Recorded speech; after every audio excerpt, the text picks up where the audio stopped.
महाराष्ट्रातच अशा प्रकारची शोकांतिका आहे. मित्रांनो, मी सोलापूरचा आहे. सोलापूरमध्ये 4 हत्ती आम्ही निवडून आणले होते.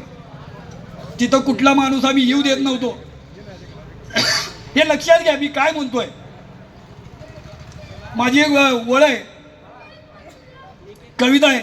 दारूची बाटली, बिर्याणीची ताटली याच्यावर सारी मते वाटली आणि 15 दिवसाच्या प्रचारात आयुष्यभराची आऊस फेडली.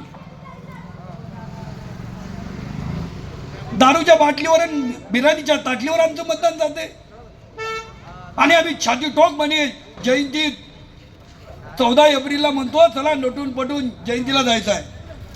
बाबासाहेबांच्या जयंतीला नटून पटून जातोय आणि मनुवाद्याकडून 500 रुपये घेऊन त्यांना मतदान करतोय. ही गोष्ट चुकीची आहे मित्रांनो, हे लक्षात घ्या. तुम्हाला वर्षाला कुणीतरी काय तर देत असेल तर ती घेऊ नका. त्याला सांगा, त्याला म्हणायचं बाबासाहेबांनी आम्हाला चांगल्या घरात आणून ठेवलंय, तुझ्या एवढ्या मिठाईसाठी आम्हाला मतदान करायचं नाही. हे लक्षात ठेवा.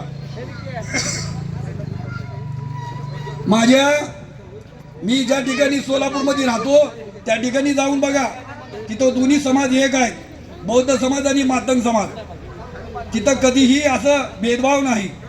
दोन्ही समाजामध्ये बाबासाहेबांची चळवळ आहे. ही चळवळ आपल्याला सातत्यानं बाबासाहेबांची चळवळ आपल्याला पुढे घेऊन जायची असेल, बाबासाहेबांची चळवळ आपल्याला पुढे घेऊन जायची असेल तर आता पर्याय आपल्याला वंचित बहुजन आघाडीशिवाय पर्याय नाही, हे लक्षात ठेवा. वंचित बहुजन आघाडी हाच आपला एक पर्याय असेल. आजपर्यंत आपण केलं, आपल्याकडून चुका झाल्या आणि त्या चुकीचं झालेली चूक आता आपल्याला सुधारायची असेल तर मनुवाद्याला मतदान करू नका. झालेली आपल्याकडे चूक आहे, सगळ्यांनी आता एकच विचार करायचा.